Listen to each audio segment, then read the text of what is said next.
And shepherds we shall be for thee, my Lord, for thee power hath descended forth from thy hand, our feet swiftly carry out thy commands.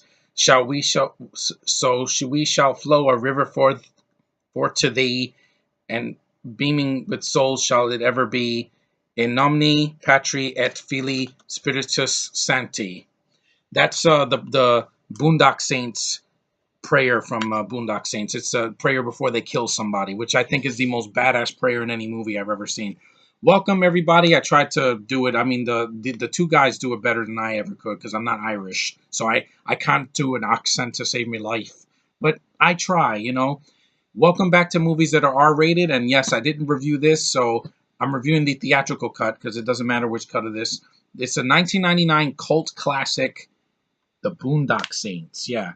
And by the way, if you millennials have never heard of this movie, go on Netflix, try to find it, and watch the shit out of the. Because this movie is awesome as it can be. Yeah, this movie's badass. Like, I don't understand why this movie was a flop. Critics hated this movie on Rotten Tomatoes. They gave it a 20%. Critics, it's a very violent, social commentary on freaking humanity and how cruel they can be, and two men that are anti-heroes that will bring them to justice. And yeah, exactly, what was the problem? It's not badly acted. This is one of the best movies from 1999 that's not called The Matrix or Deep Blue Sea or The Phantom Menace. Yeah, I said it. Suck it, Disney war lovers. This is done by Troy Duffy. This guy, you know what, Ryan Johnson? Your movies are ass compared to this guy. Because this movie is amazing. This movie costs like $3 million or $6 million around there, like $6 to $8 million. It only made 30,000. Why? You should have released this in theaters a lot more. There should have been a mainstream release like any of the Quentin Tarantino's movies. Those cost pennies to make, and they make millions of dollars, and this didn't even make up a million. It's a shame. I didn't see this movie in 99. I was too young. I was 14, so I wasn't able to see it. But Josh and the rest of the Nerd Pack, watch this movie. Please. Watch. It doesn't matter which cut of it you see. This is the R-rated director's cut. Yeah. I'm trying to do an Irish accent. I could barely do it. But it's got a hell of a cast. You got Norman Reedus. This is years before he did the Walking Dead. You got freaking Willem Dafoe himself. He plays a gay cop. Yeah, he's really weird in the movie and over the top, but you can see his eyes coming out of his head. And you have Sean Patrick Flannery. He was young Indiana Jones in the 90s. And let me give you the synopsis.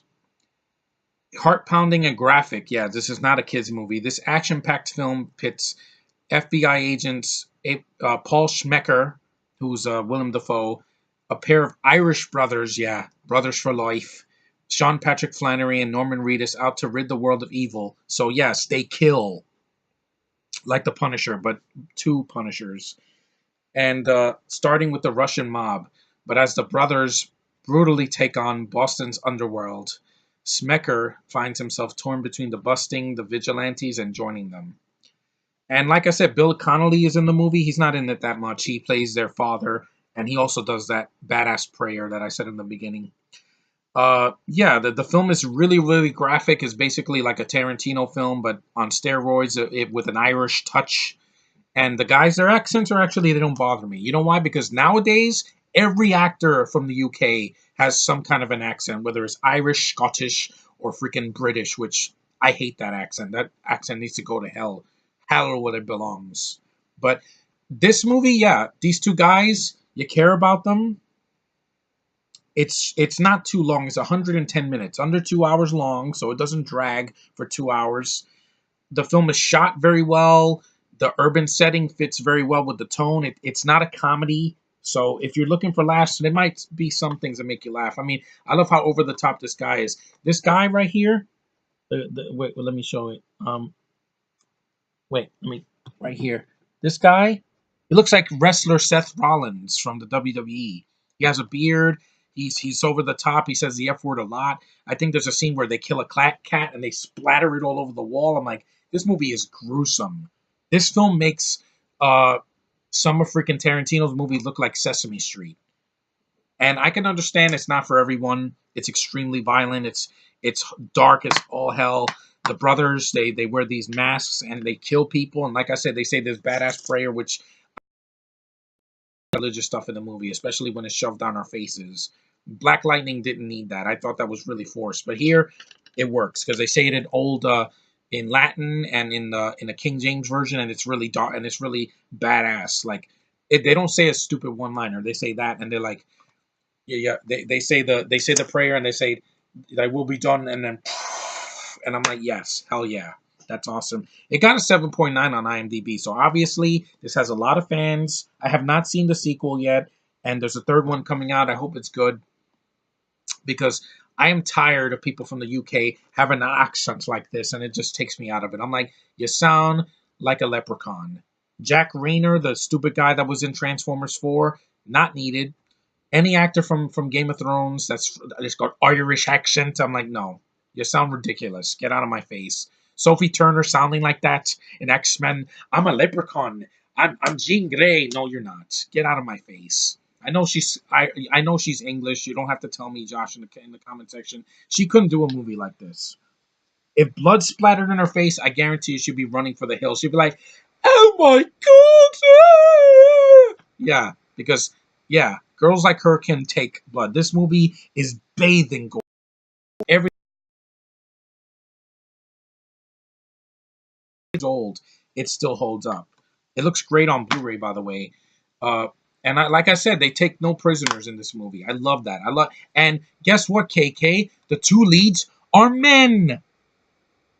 Oh my God, pinch me. There was a time where men were men and women were women. And men can hold a freaking movie and they didn't need a bullshit agenda to freaking pull the movie in your face.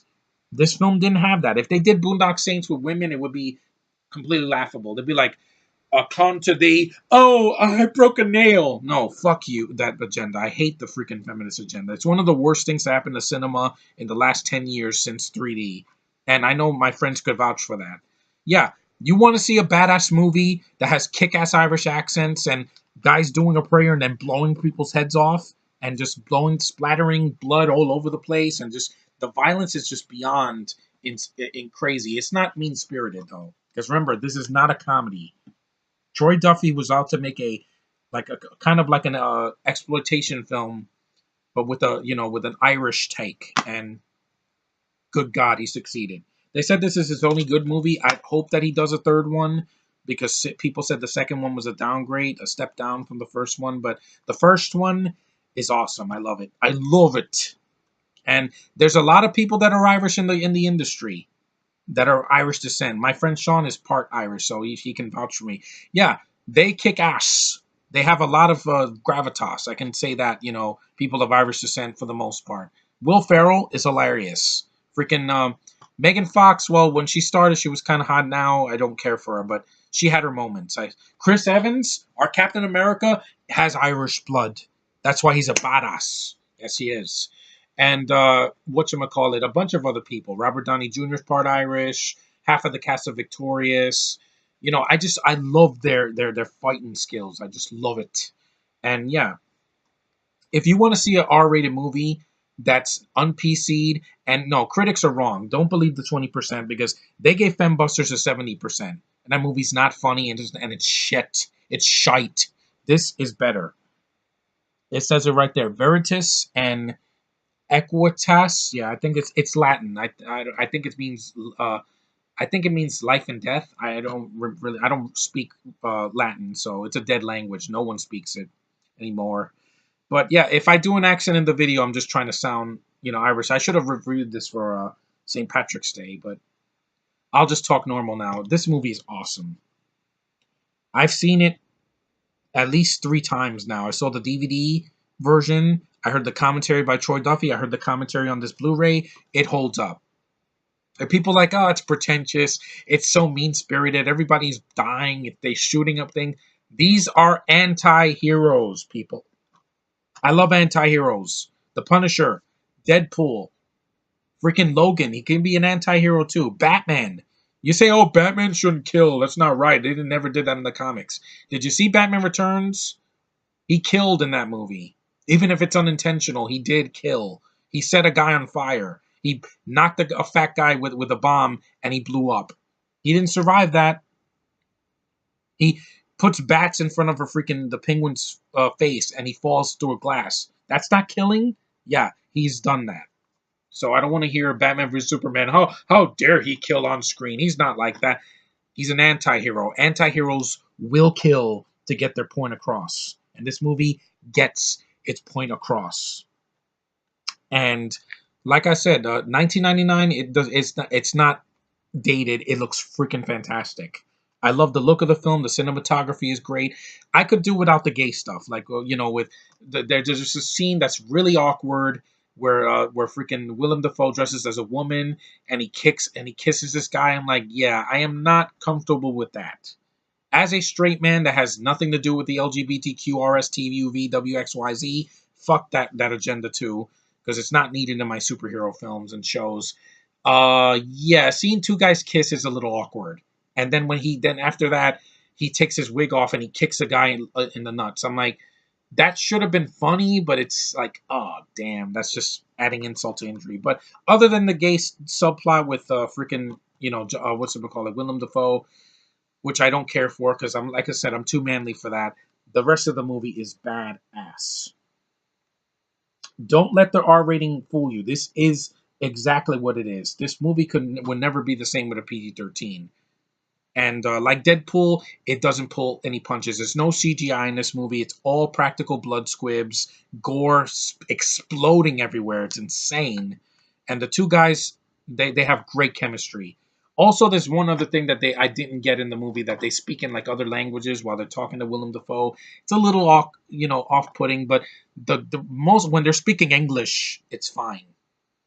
Sean Patrick Flannery and Norman Reedus. They have great chemistry. These two are badass brothers, and I buy them as brothers. Some movies I just like, I don't care about one over the other. They both are fantastic in the movie. See it for them, because they are the Boondock Saints. They kick ass, and they're here to fight. And I love their performances in the movie, and it still holds up 19 years later. So thanks for watching, guys. Share this video on Facebook with your friends and Twitter, please, because I want more people to see this movie. Millennials, you need to see more movies. You need to see more films like this that are obscure and badass, because these movies are very, very entertaining. And it's not 2.5 hours of talking. There's talking in it, but it's really well done acting. Other than some of the gay subplot, don't care. Never needed in a film like this. And the freaking, them speaking another language. I'm like, they switched to like 14 different languages. Also, I thought one of the villains was kind of lame. It's a British actor pretending to be Italian.